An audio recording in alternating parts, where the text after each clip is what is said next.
(2021년 1월 27일) 정말 이제 며칠 남지 않은 1월이네요. 오늘 수요일 저녁 여러분과 함께 말씀 우물 그 안으로 한번 들어가 보시죠.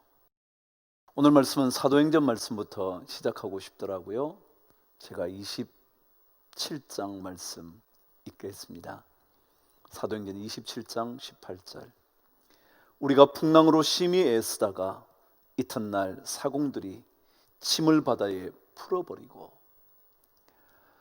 사도 바울이 로마로 압송되어 가고 있죠. 가는 동안 유라굴로라는 거대한 광풍을 만났잖아요. 그래서 마침내 배 안에 있던 모든 짐들을 다 버리게 되죠. 인생의 때때로 광풍을 만나면 우리가 가지고 있는 모든 것들이 아무 소용없을 때가 많아요. 전혀 필요 없게 되죠. 정말 이 단어처럼 짐이 되어버리는 거죠. 그래서 우리 인생의 짐을 가볍게 하는 일 참 중요할 거예요.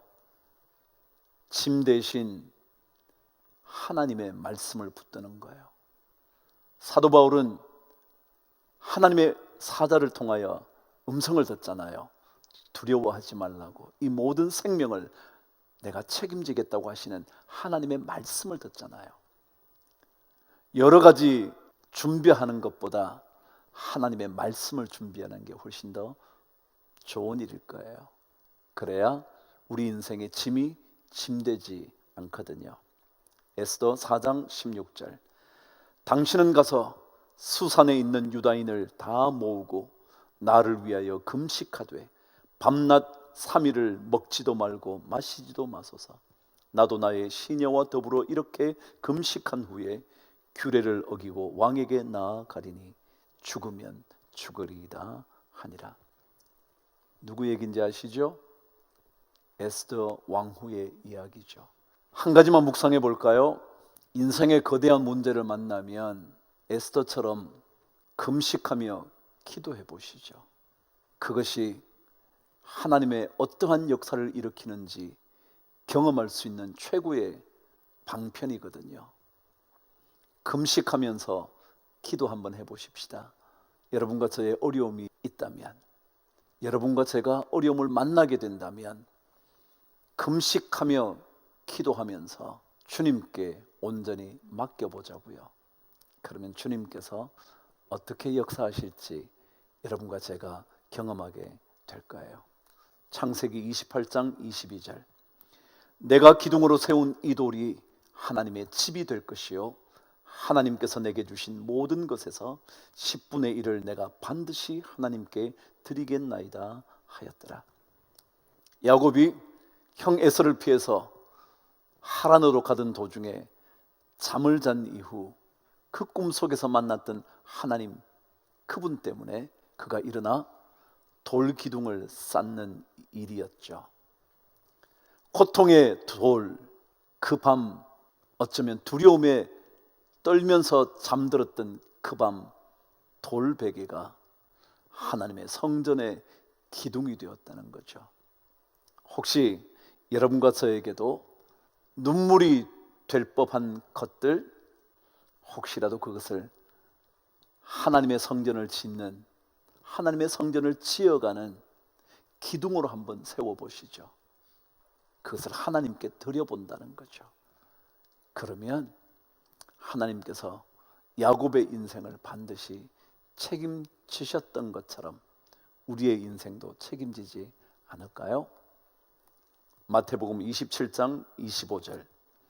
백성이 다 대답하여 이르되 그 피를 우리와 우리 자손에게 돌릴지어다 하거늘.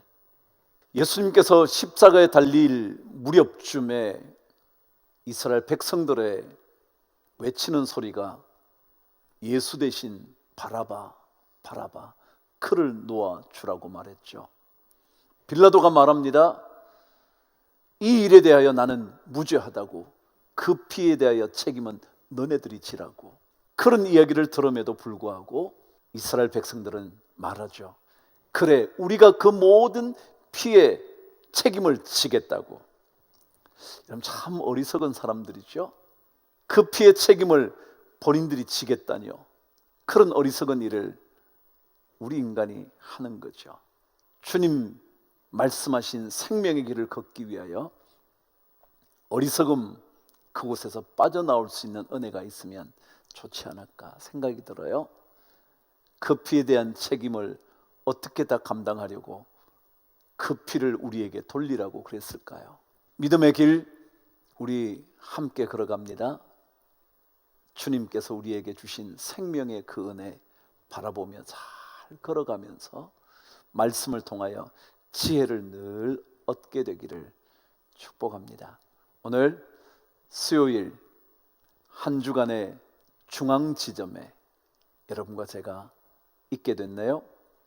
나머지 3일을 주의 말씀과 더불어 지혜의 발걸음 잘 걷게 되기를 바라고, 주의 이름을, 주의 말씀을 붙잡음으로 인생의 나머지 것들이 중요하지 않은 것임을 꼭 깨닫게 되는 그런 나머지 3일 되기를 바랍니다. 오늘 평안히 쉬시고요, 내일 아침 주의 은혜로 일어나시게 되기를, 주를 위하여 화이팅!